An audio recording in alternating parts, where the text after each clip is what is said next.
welcome back to my channel, Nubian Church. This video will be about knotless braids. I'm gonna start by showing you guys the hair that I use. It is the RUWA Pre-Stretched hair. I use the same hair for my box braids. That video is also up, so guys, go look at that.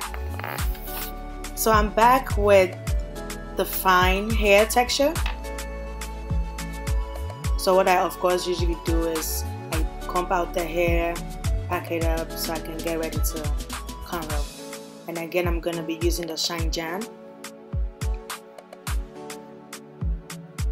So I just put the shine jam in the corners, like the perimeters, since I'm gonna start braiding with the hair first.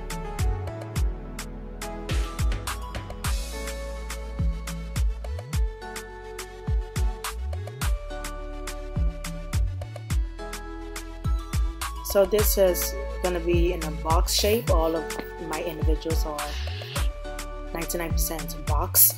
So what I do is for the knotless braids, I'm gonna start by little section of the hair, like little bit. So I'm gonna start by braiding her hair once, 1, 2. Just after that, I add, like I feed in the hair.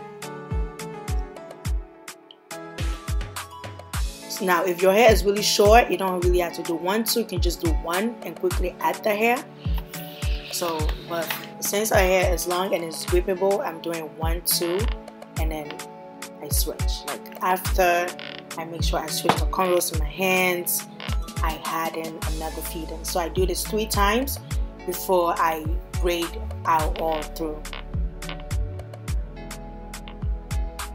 like so.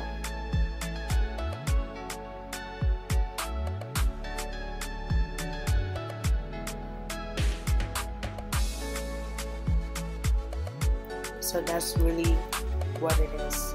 So after that, after 3, I braid out 1, 2, and then this is how I usually do my extensions when it comes to box braids, because you know not every hair comes in the length we want it. So the way I do my extensions is also in a fade away, but it's so tiny, it's not, so it won't be noticeable. So as you guys can see, the feedings I'm doing is really tiny. I'm sorry, it's kind of blurry. I didn't notice. My apologies on that.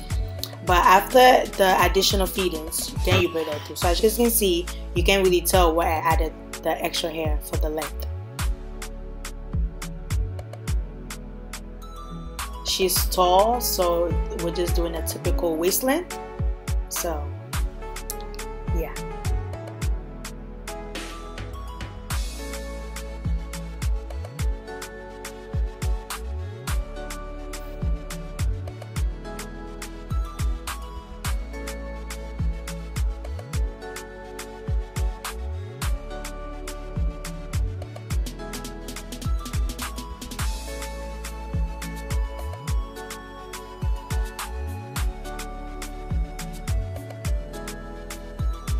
So again, 1, 2, I do my first cornrow switch, and then I had my first feed in, that makes that 1, I had another 1, 2, and then I had the last one, 3, and then I braid it down.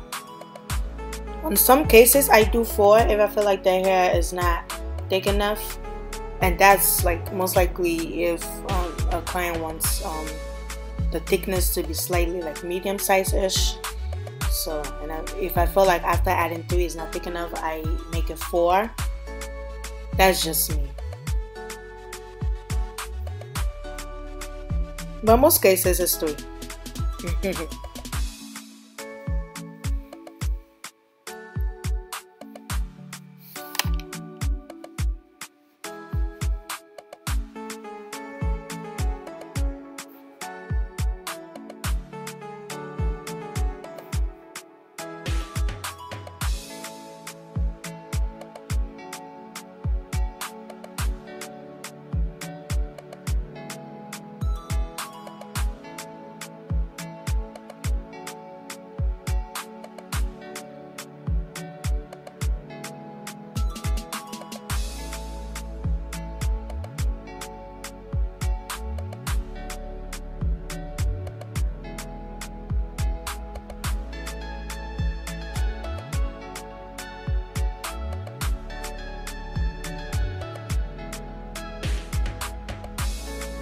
So this is what like the back looks like. As you can see, it looks like it's really coming out from her roots.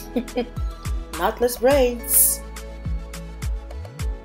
This is my typical box braid pattern, like 3 rows on the back, and then I start like another row, but this time starting from the front. That's my typical braiding pattern.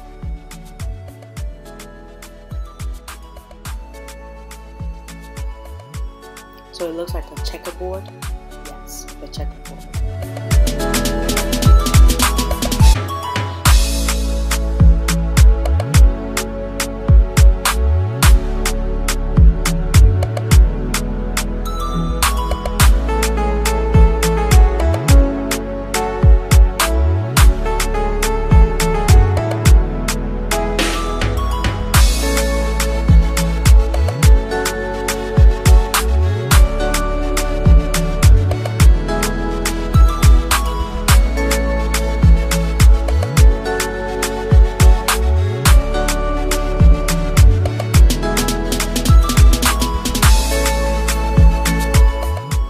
Getting there.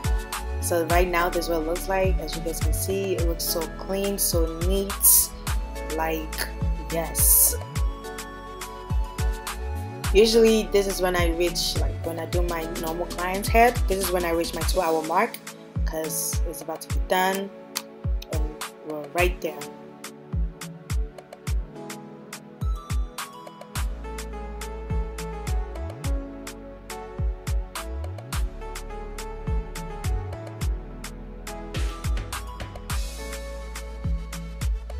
I tend to, when I get to the part where I want to do extra addition feeding, I just put the braid, I use my mouth to hold it because I really don't want to pull the hair as much as I'm already pulling the roots. As you guys can see, yeah, because I don't want to pull it as much.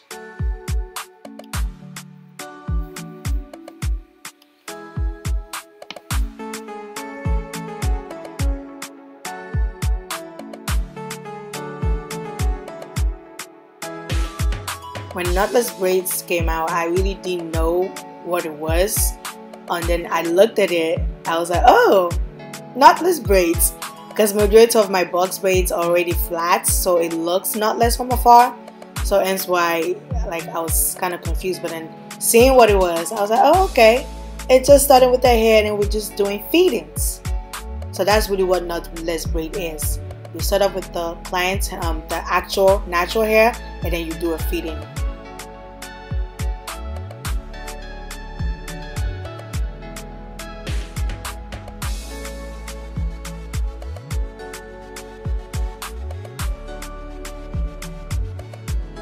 And I automatically just did a middle part. Actually, this hair can be flipped in any parts, like side, middle, up, down.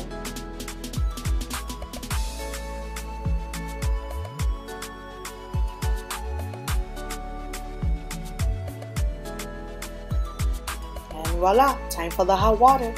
I put all my braids in hot water except for like when I do a bob and they want the curve, I don't put in hot water, but if they want it straight down, I put in hot water.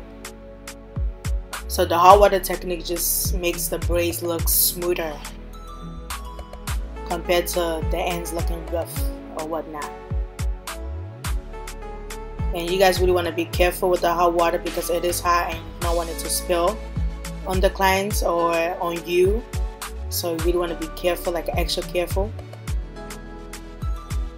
And I usually dip it twice. Like I first put it in the hot water and I dip it again just so I can trim it. I like to trim it while it's still wet so the braid doesn't flip out. So what I do after the hot water, I put mousse for moisture,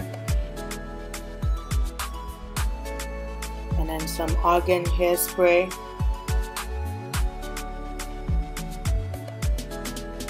And of course my ARGAN oil, Do Grow Itch oil. And then after that, of course, the stimulating oil from, of course, Do Grow.